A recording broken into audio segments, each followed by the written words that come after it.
All right, well, we will go ahead and get started. Thank you everyone for joining us. Welcome to our first event of our Workplace Wellness series. We'll be discussing taking back your time, skills for better time management. So my name is Anna Velleggia. I'm the Director of Career Services for the NC State Alumni Association. So on behalf of the Alumni Association, I want to thank you to everyone who are members and welcome everyone joining us live or watching the recording later. In my role, I have the honor of working directly with alumni on various professional development topics, and workplace wellness is more important than ever, and time management is always an area where we can improve.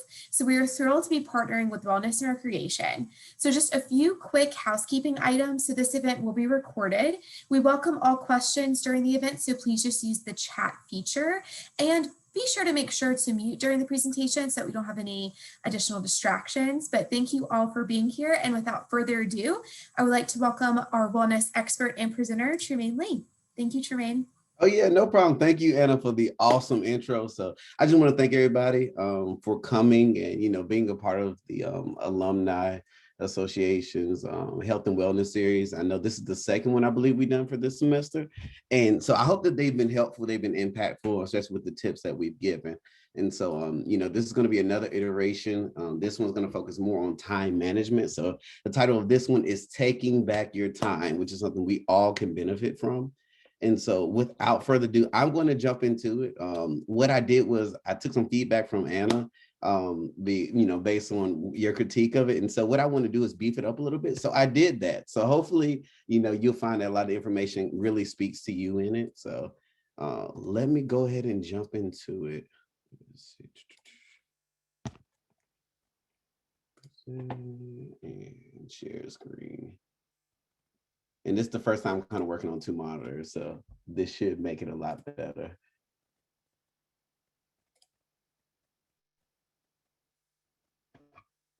All right, cool. Can everybody see everything? Very good. All right, cool beans. So taking back your time, as we talked about today, the objectives that we're going to get into is really, we have 5 here. So defining what is time management. A lot of times we hear the term, but what does it really mean? I would say, most of the time as adults, we say that our time management skills can always use some improvement. But today we want to make sure you go from let's say a 7 to a 10 today with a lot of these tips that we're going to give. Number 2, outline personal successes and obstacles when it comes to managing time. So really being real with yourself, and let's take a look at ways that we can actually improve the things that we would like to do so we can be the most productive as possible. Understanding key skills and strategies to be effective time managers, determine personal areas of growth, and then just understanding the value of self-care and the importance that plays in time management. So this number 168, we all have 168 hours in a week. Big number. And so when we look at that number, the question really becomes, on average, we're going to sleep for about, 56 hours. If we're doing the 8 hours of sleep, CDC recommends that 7 to 9 hours, but average of 8. And then we have about 56 hours of work per week. Most of the time, we say we're working those 40 hours, but truth be told, more than likely we're extending it. Sometimes we're starting work earlier or going a little bit later on some days. That averages out to about 56 hours of work. And even when you kind of think about it, being like in a mindful space, even when you're not at work, are you thinking about work or things that you have to do tomorrow? So that technically counts as work. And so these other 56 hours, what are they for? I'm just curious, what do you think some of the elements are for the additional 56 hours that you have? And this is literally breaking down the 168 number. You can drop that in the chat so I kind of see the responses.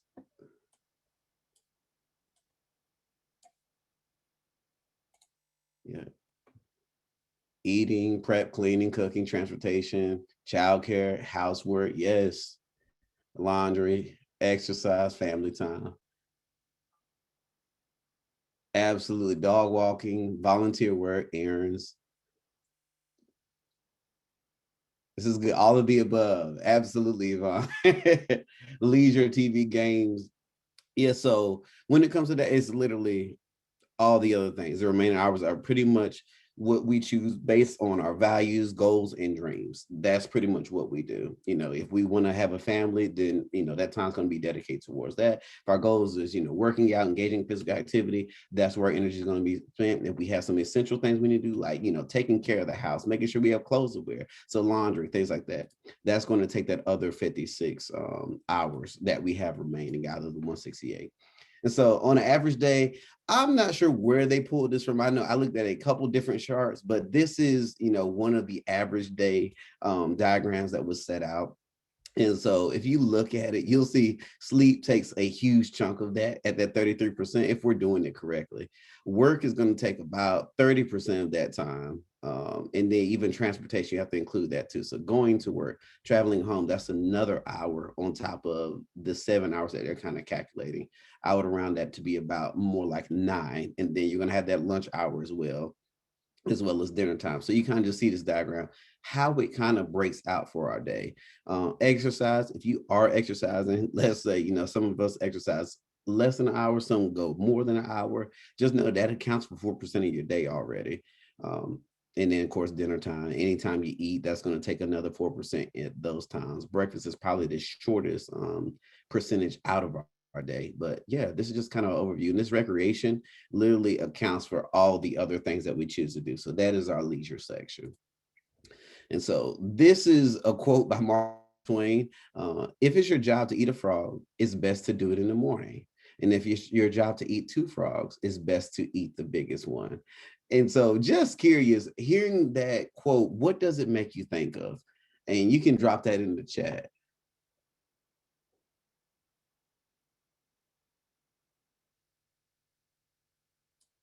No, Linda, you didn't miss it. Exactly. Yep. Prioritizing. That's what I'm seeing, the theme of the responses. Yep. Do the most time consuming things first. Absolutely. So thank you all for that. That's perfect. And yeah, you can keep dropping it in there. Yeah, everybody's got that theme of prioritizing, which is perfect. And that's the attitude that we want you to have. That's a mindset when it comes to time management. Here you'll see picture is the time management triad. So efficiency, making sure your processes are efficient is going to be essential for you to actually do really well in time management. Essentialism, what is actually needed? Is this something that is truly really needed, or is this something that can be pushed down when it comes to prioritizing? And then effectiveness, are you doing it the most effective way? How's it going to benefit those that you're impacting? How's it going to benefit your job? How's it going to benefit your home? How's it going to benefit you? And so that kind of goes back to that why statement too, when it comes to just time management and this triad. And so Parkinson's law is something, else that we always kind of talk about, but work expands to fill the time available for its completion. The shorter, and pretty much this diagram, if you see effort is on this Y column going up, you'll see time is stretched on that X column. The more time you have, the less effort it requires. And that's taking a task, like let's say you have a major project that you're working on, but you're giving 6 months to accomplish it. It's going to take less effort than if you have 2 weeks to accomplish this major project. You're going to have to put a ton of effort into it. So that is really Parkinson's law explained and actually graphically pictured. And so seeing in action, track time to complete common and routine tasks, giving yourself time block, and then providing yourself enough details so that way you limit unnecessary distractions. And, sometimes our biggest distractions in projects, especially, is if we don't really understand the full outcome of the parameters when it comes to it. We don't have enough information. But the more information we can get ahead, the more effective we can be in our job as far as, figuring out what's going to be the easiest route to accomplish whatever goal it is that's given to us. So let's talk about it. When it comes to, just your daily life, what would you say are your biggest time management vampires? And so looking at the things that are not necessarily on the productivity, what are these vampires? TikTok. Yes, TikTok is super popular now. Netflix, Twitter, social media. I think we all suffer from that. The phone in general, absolutely. The news, yes. Children, absolutely. Team chats. I'm loving y'all's participation. This is great. TikTok all day. Yes, because the videos literally keep running. They are literally just draining your time away. YouTube is another one of those. Facebook videos, um, constant sleep deprivation. Yep. Meetings, food prep. Yes, especially if you're doing it right, food can really suck away your time, but it's essential too, right? So that's kind of hard. Thoughts, yeah. And too much to do, too little time. So, yeah, so thank y'all for that. You all pretty much mentioned all these things. So you'll see on this slide that I have CNN pictures, so the news, social media, Facebook, Twitter, Instagram, YouTube. I wish I would have thought about TikTok, I would have dropped them up there. But you know how you're playing one app and then you go to seeing an ad pop up in the middle of you playing the game. So you download that app and you learn how to play that game, and that leads to another game. Now you have 30 different games that you halfway play sometimes, but whenever you get bored or you get a moment, you use it as a distraction. And sometimes that distraction just continues on, and then you look up and it's been an hour of you playing with the game. So yeah, games, the phone, all these different apps, absolutely time vampires. And so I thought this was a pretty good slide, just kind of thinking on that a little bit more. But how was our screen time spent? And so this comparison, it was done for millennials versus the baby boomers. And very coincidentally, it's very similar. The only areas that are really different when it comes to the phone are going to be like texting versus email. Baby boomers are more likely to actually email than to text. So yeah, even the telephone, millennials still talk on the phone. Internet usage is a lot higher in millennials, but you'll see that a lot of the themes are very consistent. YouTube is going to be very consistent, as well as Twitter. So I thought that was just pretty interesting to see how our phone usage and mobile interactions considered. So mastering your time management skills. And these are just some tools that you can use to be really effective at it. So first, I want to start by what is stress, because stress is really what kind of impedes on our time management. So stress is essentially the body's reaction to any circumstance, whether it's environmental, physical, whatever the arena. It comes in different forms, and you know it's a normal part of life. That's something I think that we're often not taught how to cope with and how to deal with it, and knowing that it is normal to deal with stress and interact with it. But how do you do it effectively? Can somebody tell me the difference between, oh, Gen X? Okay, Gen X is in the house, Denise says. But somebody tell me the difference between eustress and de-stress.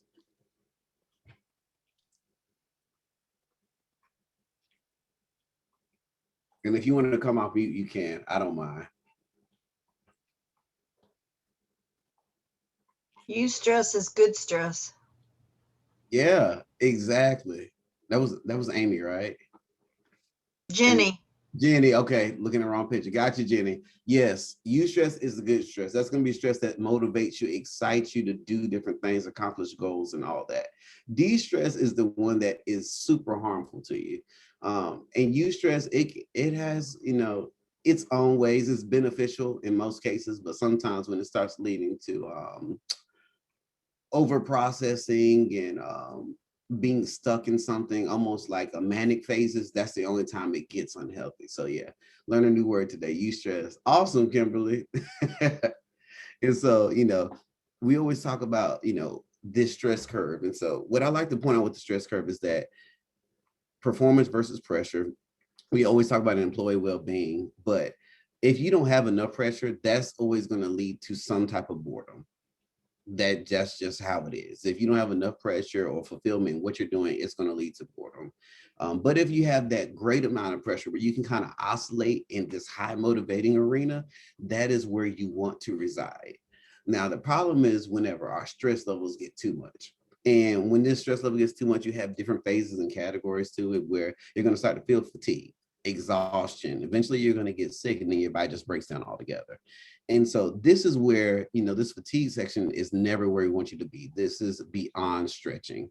When you're highly motivated, it's that right amount of pressure, you're at that stretch place. And that's where you kind of want to reside. And so we always say do self-checks, and I'll kind of talk about the self-checking process, but we always, kind of do them. So this first activity that I want to show you is one to kind of centralize your thoughts. Sometimes we're given things or something happens, especially with triggers that don't always make us feel the best. And so this worksheet literally breaks out and, I'm going to actually drop this in the chat for you all to kind of walk through a little bit. Let me copy it. And let me know if you can't see it. I think everybody should have access to it. I think, Anna, you tested one of them and you said you had access to it. So I'm gonna try to make sure everybody has access. So I dropped that link in the chat, but pretty much using this worksheet, a lot of times we have a common situation and it triggers some type of anxiety.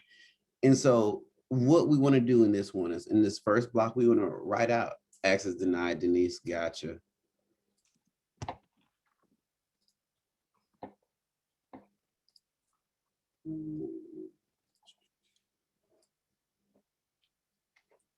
Sorry, y'all.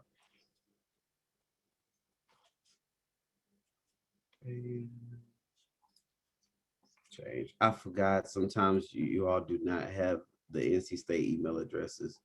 So let's do this. Let's do anyone. That should work, everybody. All right, cool. So try it again. Cartini said she was able to access it. Okay, good deal. So everybody should be able to access it now. And so with this one, you want to describe, okay, awesome, Denise. You want to describe a common situation that triggers your anxiety. The next thing you're going to do is imagine that you're faced with the anxiety producing situation from above. I want you to describe the worst outcome, the best outcome, and then the likely outcome. Good deal, Denise. And then I want you to imagine the worst outcome comes true. Would it still matter? And I want you to look at big picture. A week from now, 1 month from now, 1 year from now, what is the worst that could happen? And then lastly, and I'm gonna break you up in groups so that y'all can actually kind of discuss this. And then you'll kind of see how these, triggers react and how your normal response actually is. And then lastly, the last section is using your own worst outcome, the likely outcome from above, describe your irrational thought versus your rational thought. So we're gonna do that real quick. Anna, can you break everyone out into groups for me? We're gonna give you about, say it again. How many rooms about? You can split them evenly. About 5 people per room? Yeah, about 5 people per room. And I want y'all to just have a chat around this conversation. Right. Hey, Jennifer. I mean, how many minutes? About 5, 6? Yeah, let's go about 6 minutes to kind of just chat about it real quick. And then, hey, Trumane. Yeah. Hey, how are you doing, Jennifer? I'm doing well. But I have to prepare for a meeting, so I'm just listening. So if you could not put me in a room today, next time though. Will do. Never, just don't worry about accepting it. It'll ask you to join a room and just don't worry about it. Yeah. All right, everyone, enjoy the conversation. All right. We'll pull you back in about 12:32.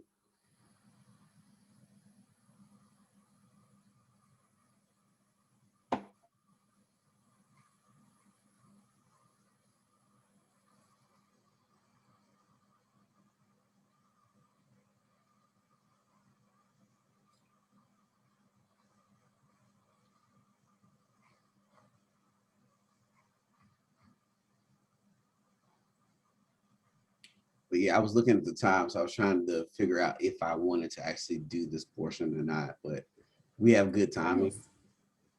And it's a really good exercise for people to see how their triggers really impact their thoughts.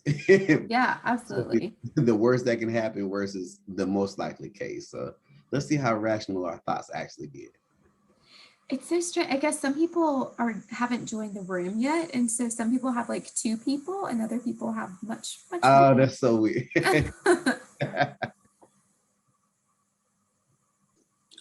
Hi, this is Sandra. I'm in listen mode only, so that's why I didn't join the room. Oh, gotcha. Okay. How are you doing today? I'm doing great. I'm just working on something and trying to get done. So Awesome. trying to multitask. Great Yeah. job. Thank you. Oh, no problem. Job.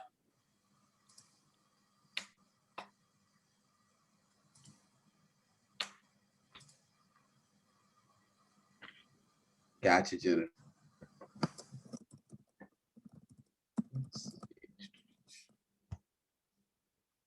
And while they're in there, I'm gonna go ahead and make sure this form is working.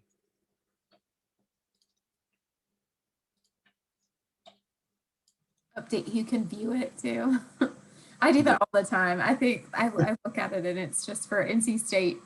Right. And I'm like, really? And it's funny because we always use these forms. And so I don't know why it's not. We give it to everybody all the time. So I don't even understand why. But it's all good. It's a quick fix, luckily. The benefits of Google in the cloud, as people would say.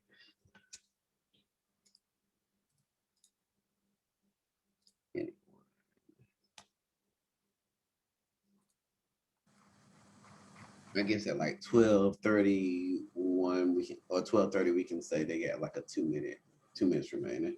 Okay, the countdown, I put them in for about 6 minutes and the countdown Okay. 3 minutes. Oh, perfect. Yeah. Okay. Okay. But yeah, I can do like a 2-minute warning once we get to that point. Okay. But yeah, sorry for all the technical difficulties. I usually don't experience them. So this is the first time I've ever had to use generic login to actually do this. It's totally fine. It happens. Yeah. That is the world we live in. I was like, what is happening?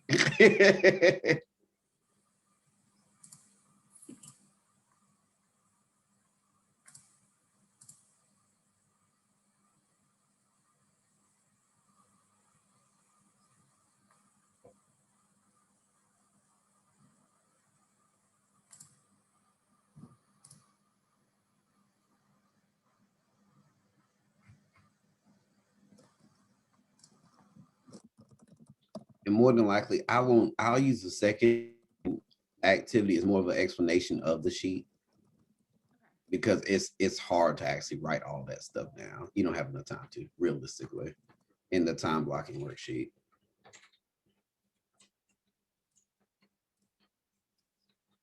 All right, I sent a message for the 2-minute warning. Okay.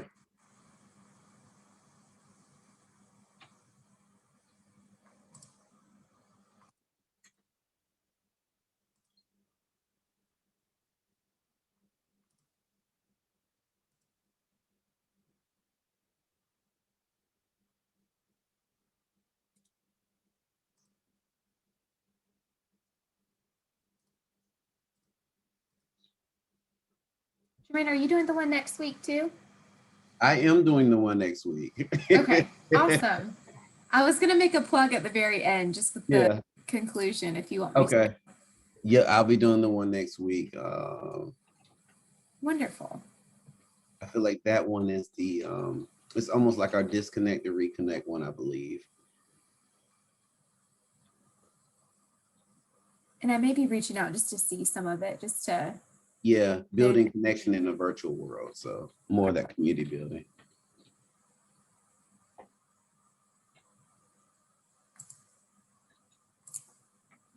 Let's see.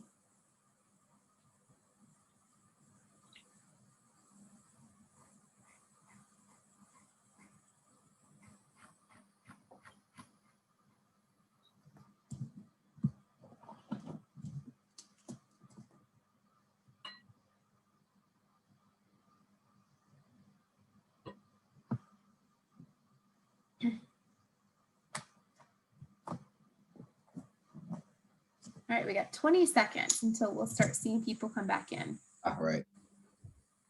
We got 15 rooms, so we won't go through all 15 rooms. I'm gonna have about 3 rooms here.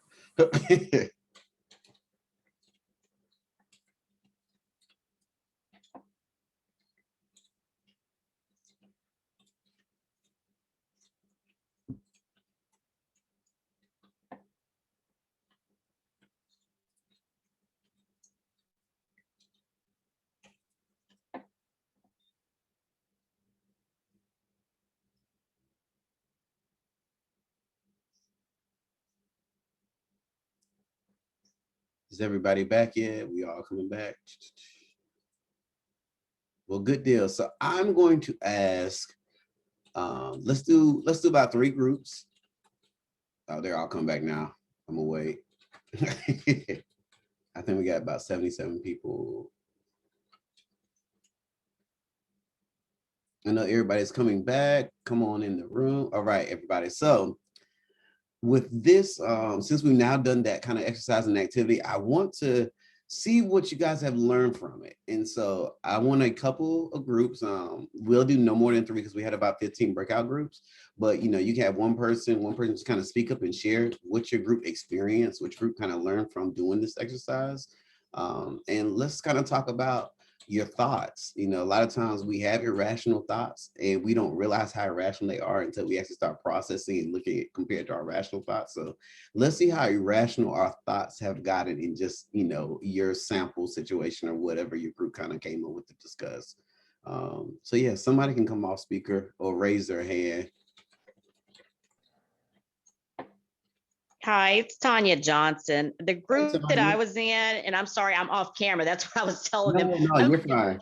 Who's multitasking, the whole COVID situation. So when you're at home working and you're trying to do other things as well. But, you know, we also talked about the importance of mental health as we try to juggle everything. And I know Jennifer in a group was, you know, talking about, you know, her children and working from home and dealing with family. And I could agree, but I also added the fact of doing this whole anxiety situation of COVID, releasing some of these things back to people. So telling family members, especially like relatives that I would used to do things for, I can no longer do it. Let me focus on my mental health, which impacts a lot of other things, physical health, and even my time management, being the best person I can be. Absolutely. Wow. Thank you for sharing, Tanya. You're welcome. And let's get a couple more to share.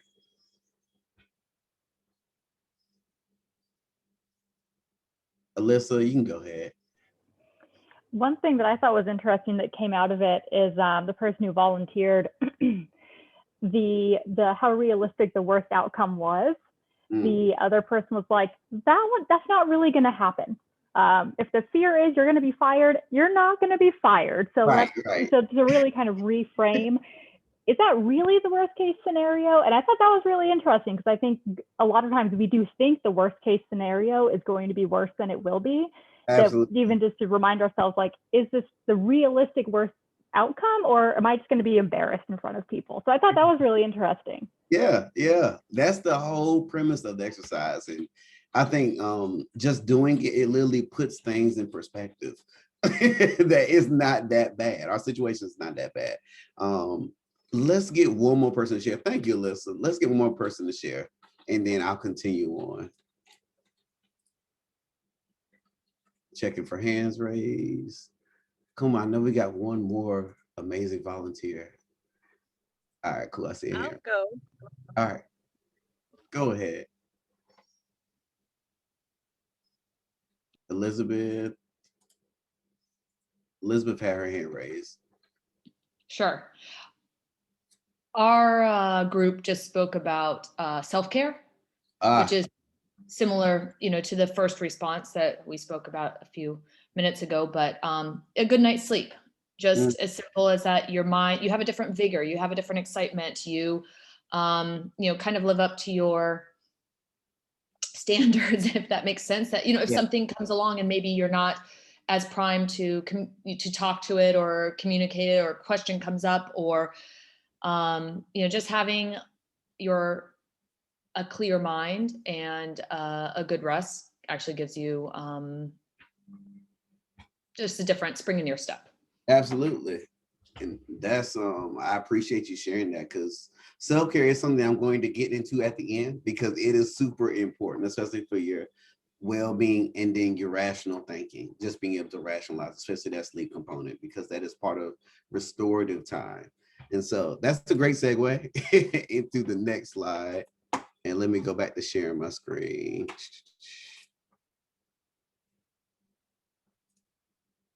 Share. All right, cool beans. Everybody can see the screen, I'm imagining. All right, so prioritizing with purpose. The way time kind of breaks out, we have our productivity time. These are going to be like your fixed commitments. So work, emails, all those things. And with that in consideration, oftentimes this lacks a lot of flexibility. You can control what you can control, but there's only so much you can control with your productive time and what you can really do with it. You can make it as efficient as possible, but once again, you have your responsibilities, you have your commitments, you have the things that you can control.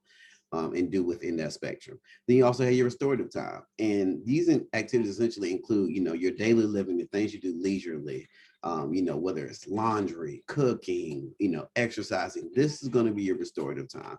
And often this allows for a lot more flexibility because you're not held to somebody else's expectations in that same vein. Now, give or take, depending on like your living situation, relationship, marriages, things like that, it can have an impact. Children, for example. But for the most part, you have a lot of flexibility within that time. And so on that same vein of prioritizing with purpose, you want to start by drafting out your list of to-dos. You don't want to, there's no trip that happens where you just get in the car and you just say, okay, I'm just going to drive to such and such. No, you need a map, you need a guide. And so, we used to pull out the atlas back in the day. We don't really use atlases anymore. It's now GPS, but that GPS routes us to which way we need to go to, make the trip the most efficient, and get there as quickly as possible in most cases. And so think about that as your to-do list. You have a list of tasks that you need to prioritize. You're going to rank them based on what's the most important, what is, the most time sensitive. And then you're literally going to group your to-dos into your must do, your can do, and your like to do. And then don't forget your self-care items in the end. And with time management skills, just kind of continuing on with that, once you have that to-do list, you want to use some of these techniques that I kind of have listed up here. So Pomodoro technique is an amazing technique. Has anybody used a Pomodoro technique? I'm just curious. Let me open the chat up. No, yes, I love it. Okay, Lane, Julia, Nancy, yes. Never heard of it. Oh, perfect. Yeah. So let me introduce you to the Pomodoro technique. And so with that, literally you decide on what tasks you need to have done or whatnot. And so you already have your list, right? And so you're literally going to set a timer for 25 minutes. You're going to work solely on that, focusing only on that one particular task.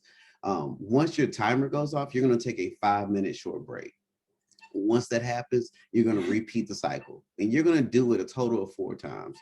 If your task still has not been completed by that last interval time, that's where you're going to take a 15 to 20-minute break. So yeah, Jennifer says she likes it. She does about a 45-15-minute split, but it's super helpful because it gives your mind a break from the task, especially if you're stuck on something, you've been looking at it a while, you take a break, you come back and you have fresh eyes on it. And so, yeah, thank you, Jennifer, for sharing that. And then, so yeah, with that, Pomodoro technique is super recommended. There's also apps out there that can help you do this, so that way you don't have to do like the manual timing and keeping up with what phase are you in? Are you repeating? Are you taking your long break, taking your short break? They have apps out there for it and they're free. So yeah, just Google within the Apple Store or the Google Play Store and you'll see it. Something that's also extremely helpful, MITs, your most important task. These are, I'm going to talk about in the next slide, but you want to use your MITs when it comes to your time management strategy. Just say no. Now, at work, this may not be the easiest to just say no to your boss, but the things that you can control, use the power of no, because you do have to set boundaries within your own well-being. And then time blocking, of course, is a phenomenal strategy. And so you'll literally see on this slide particularly that there's time blocking being used, and it's absolutely wonderful. If you need administration time to work on tasks, getting participation numbers in some cases like we do, you need time to really sit down and drill down on things like that are tedious, versus, having reports due, but not having time allocated on your calendar to where people can throw a meeting up there and throw a meeting here. And then you're realizing that all your actual work time is gone. So now you have to go outside of work to actually finish it. And so just keep that MITs. And so when you're managing them, you want to use a daily or weekly view. When it comes to your MITs, you want to draft them out at least the week or night before. So that way, what are your most important tasks? What are your big action items? Yeah, Tomato timer. Yep, that's a Pomodoro timer. So yeah, there's some individuals dropping in the chat too. So look at the links. And then you want to limit your MITs to no more than 5 per day. And then of course, rank them according to priority. So I like that slide. I like the little image too, because we're all working adults. So think about it that way. Something else that's super beneficial is having an achievement mindset. If you're only focused on all the negative and what's left to do, then you can actually see the things that you have accomplished. So having that achievement mindset is key. And you'll see pictured in the images, one person is extremely stressed out, she's sweating, while the other person is thriving. She's thinking clearly, she has a smile on her face, she's ready to accomplish and take over the world. And that's the attitude that you want to have when you're approaching time management. Look at all that you've accomplished at the end of the day, not what's left to do. And so this is an activity, but I'm going to show you the sheet because it is actually too long to actually try to work on, and then it's very much customized, but everyone will have access to it. I'm gonna go ahead and drop that link in the chat as well. And this is our time blocking sheet. So it's extremely helpful. If you're somebody that's very visual and you like to write things down, you can literally just print out this sheet, or if you have Adobe, you can literally type into it and just kind of create your blocks. You can always use Google Calendar and other apps to do that too as well. But this is one that we kind of use whenever we're doing like our wellness coaching for employees. We'll use this to kind of break out, what are your tasks? What are your biggest priorities? What are your typical day tasks? And just really scheduling everything out, so that way you can actually see where your free time lies and where you have time to actually expand on some things. So time blocking is very effective, super efficient. Here's some additional apps that we talk about. We talk about Calm because Calm does give us a little bit of this self-care, but Google Tasks is super helpful, as well as project management software. Here we have listed Trello. You may not be a Trello fan. Some people like Asana. I love Asana, but that's a great project management app. To-do list, that's another great one. I know there's some pre-installed, Smart Sheets are amazing. Especially when it comes to like synchronization of things across multiple platforms. Yeah, Smart Sheet is a very effective tool. So if you like it, try it. And so then lastly, make your routine. You want to create your weekly and daily routines to help you manage your tasks. You can do this, especially with the whole time blocking sheet. You want to make sure you have a wind down and a wake up routine too, to kind of get your body and mind ready for rest and work. If you don't do that, then your body has a hard time kind of settling and distinguishing between the two. So if your thing is when you wake up in the morning, the first thing you do is brush your teeth, set your coffee pot on, because I like coffee, so I always turn the Keurig on. But turn your Keurig on, whatever it is that kind of gets you in the mood for, okay, I'm ready to work, I'm ready to be productive, I'm ready to take the day on. If you use messages of gratitude where you're writing down, hey, I'm grateful for this today, make that a part of your routine. Some of you may do that at nighttime, but whatever works best, and get in the habit of that, so that way you build that good kind of synchronization with your body, and that'll kind of cue your mind, especially if it's like wind down time, to where there's a melatonin release and things like that. So building self-care is going to be that last component of it, and so that leads us into making time for yourself. So let's chat about it. What does self-care mean to you? And you can just drop it in the chat. Bullet journaling, I love this idea. Found a bullet journal is a good way. Yeah. Sometimes it's easier just to get it out. Journaling is a phenomenal way of getting out your things. OneNote is also helpful. So self-care, talking about exercise, taking time for wellness activities, meditating, leaving for work early yesterday for a massage. Awesome. Prepping, meal prepping is key. Reading a book, absolutely. Prioritizing myself. Taking care of future me. I like that, taking care of future me. It's the last thing I tend to do. I think that's most of us, riding horses. Yeah. So, I mean, y'all, as you can see in the chat, self-care is wonderful. And it varies from person to person, what you like, and there's nothing wrong with that. The thing is that you have to take care of yourself before you can take care of others. And self-care is literally care for you by you.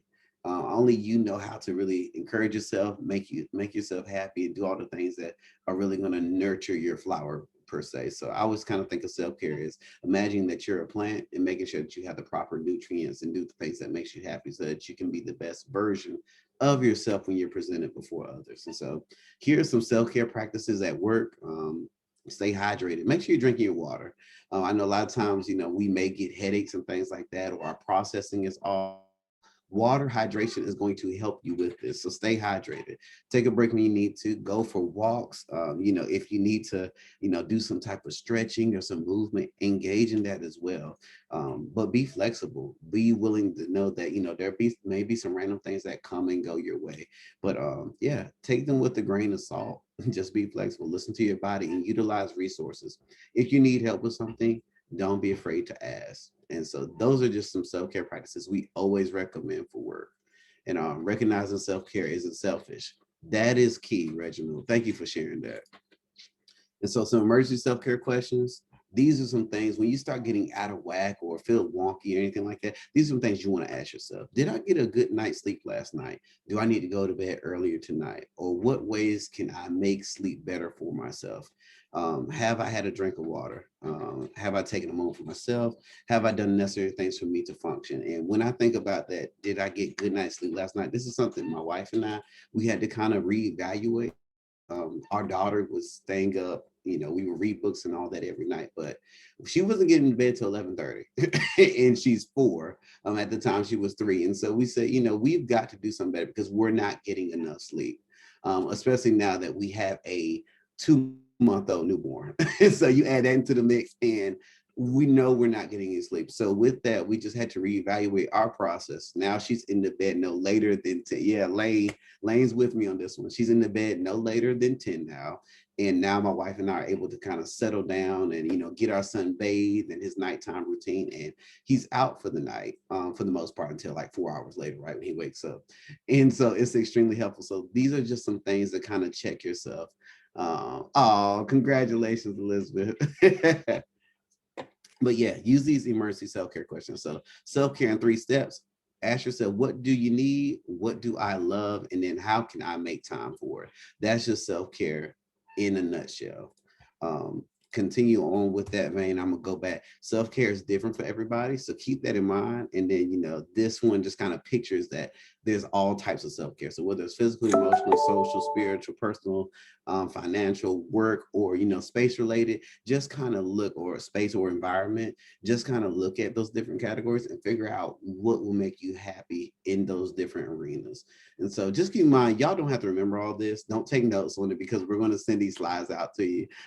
So I know there's a whole lot of information that I'm throwing out, but it is 12:50. And so the last thing I want to kind of conclude was a mindfulness video.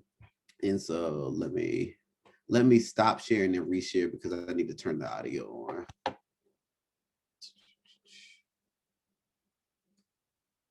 Share sound.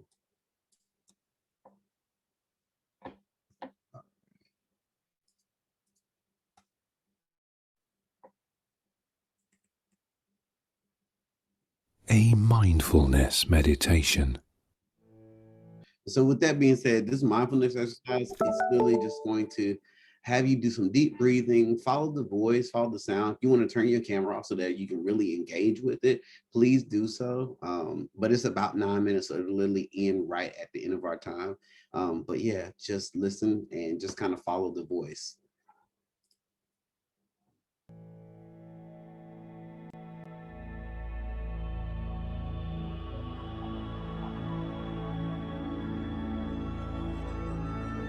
During this meditation, we will focus on being mindful, finding that point where you are completely aware of the now.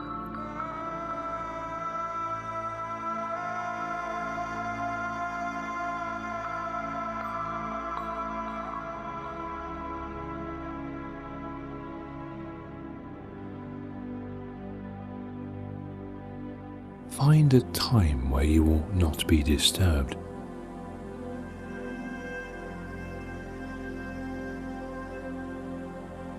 Sit or lie down.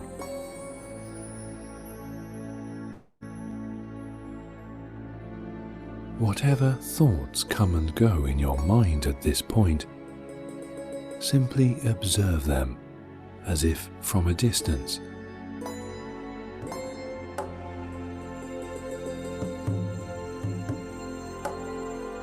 Now notice your breathing, and especially the still point between breaths.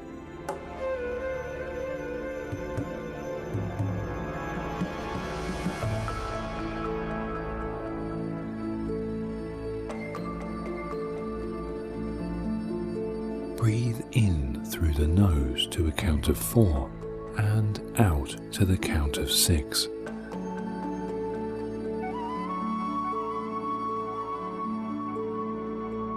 Don't strain to do these breaths, just do them as best you can whilst focusing on that still place between inhaling and exhaling.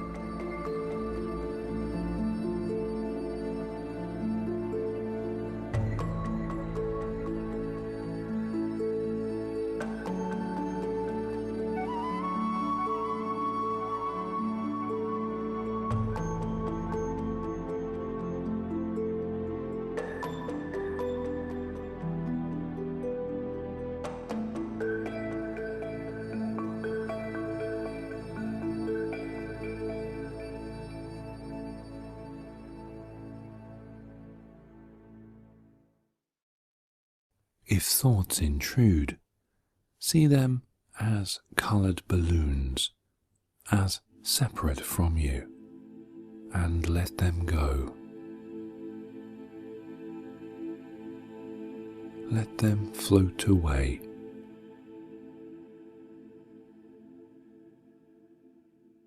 You are present now.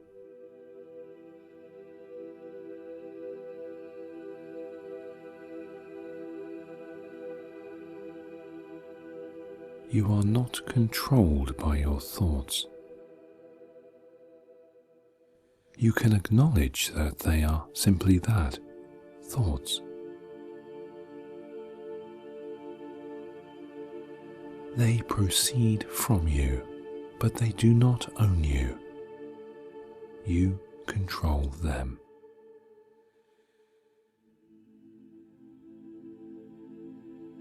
Recognize that fact and let them go, to be driven away by the wind.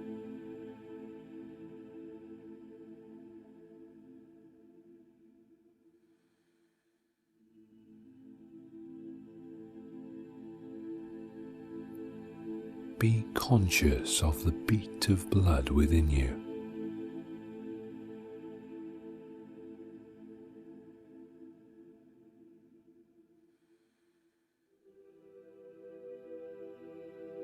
Of the rhythm of your breathing.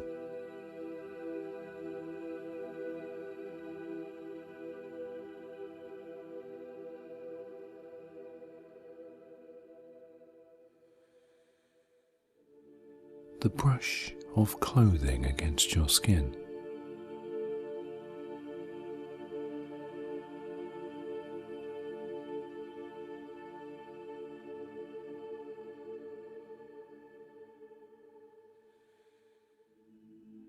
Feel the surface on which you sit and how your body presses into it.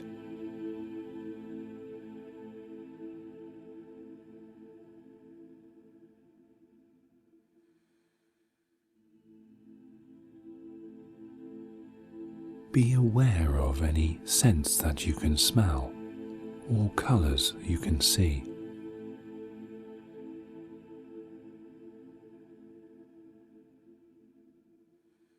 Notice the detail in the sounds you are hearing.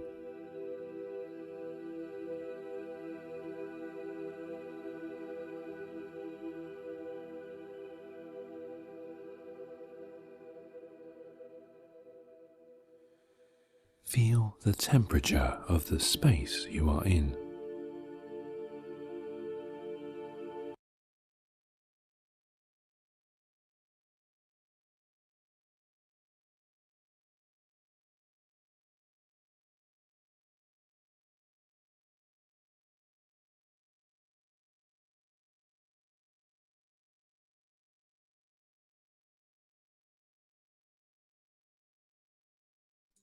Hey everybody. So I stopped the video because I want to make sure we had time to allot for questions.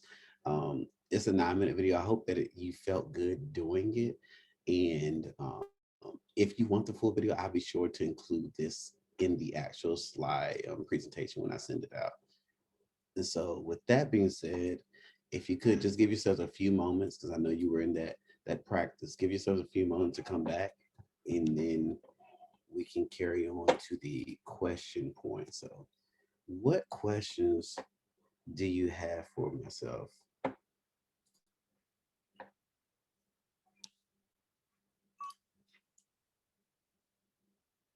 Yeah, Robin said it was kind of amazing. Absolutely. Robin, mindfulness, like doing mindful meditation, things like that, they're so amazing for you. So I'm glad you were enjoying that. I hate that I had to turn it off.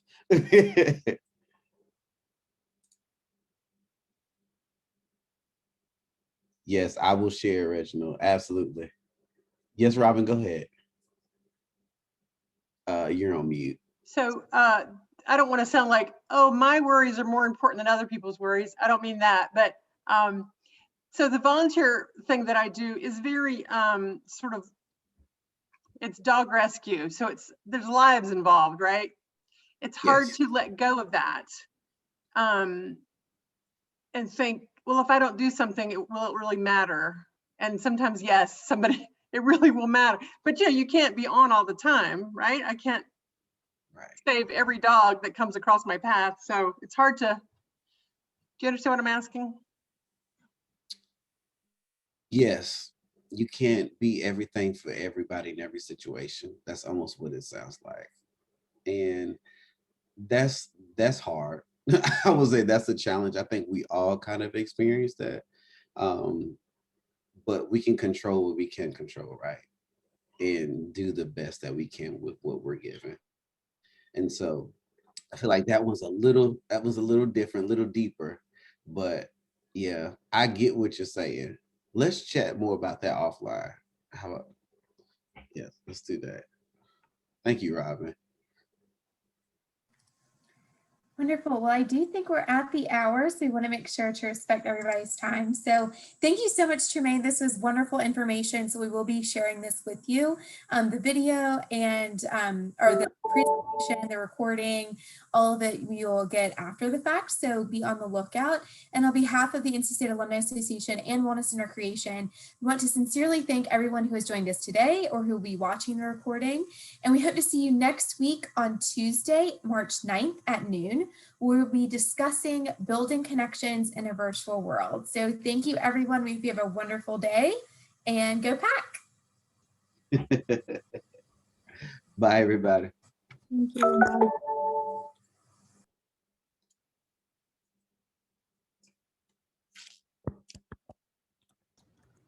Trumane, can you tell me what Trello app has on it?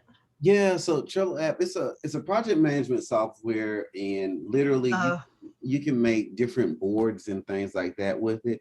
But it's really effective, especially if like you have like a big overarching date, and then you want to break up different tasks within it that need to be done by a completed thing.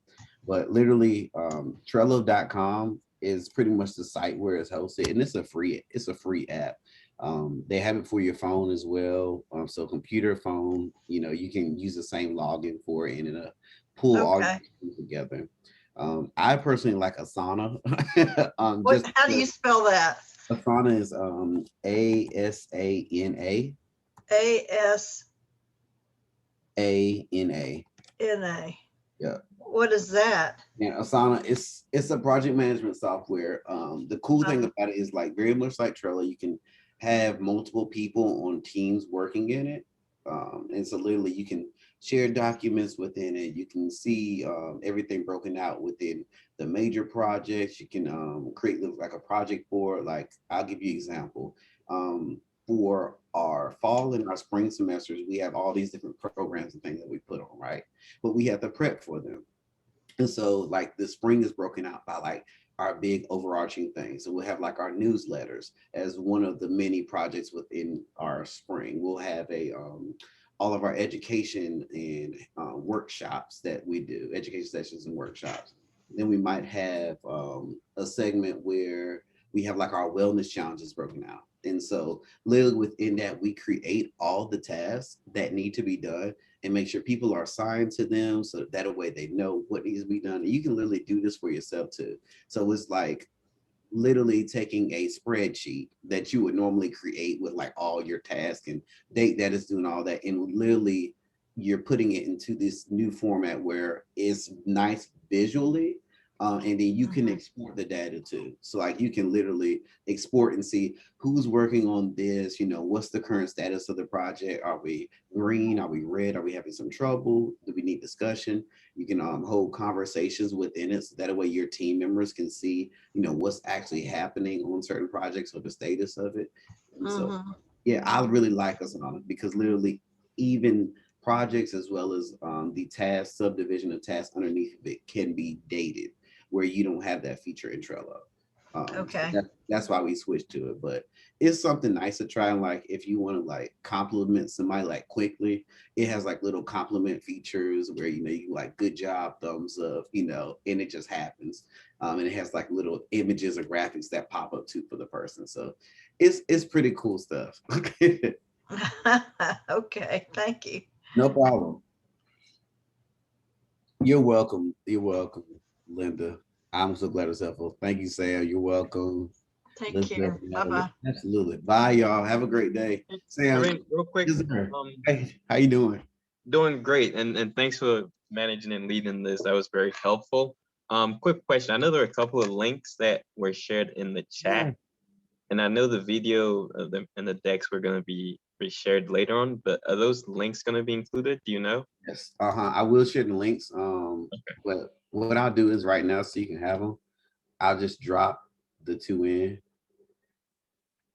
So that first one is going to be the almost irrational thoughts versus rational thoughts kind of exercise, where you can literally see how anxiety breaks out. And then the second one is the time blocking worksheet, where you can literally kind of work out your schedule, see what things you have to do. And, this can be personal and work stuff. So it doesn't have to be like strictly work related. No, you want to see how your whole day is broken out. So that way you can see where you have more time to play with, where you don't have some time to play with. Okay. It's good. What about the other ones, like the video and stuff? I'm on my phone, so yeah. Okay, gotcha. All right. So that'll be in the email too, but the yeah, I'll make sure I send all that in the email. So I'll just break out the link separately. Awesome. Thank you so much. No problem. Anytime, Sam. Bye. All right, bye-bye.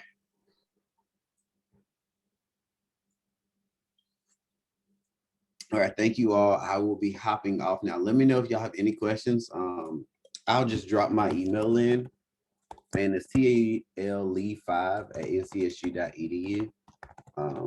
And then our wellness outreach to reach us, like at our general, is wellrec-wellnessoutreach@ncsg.edu. All right, thank you all. Have a great day. Bye-bye.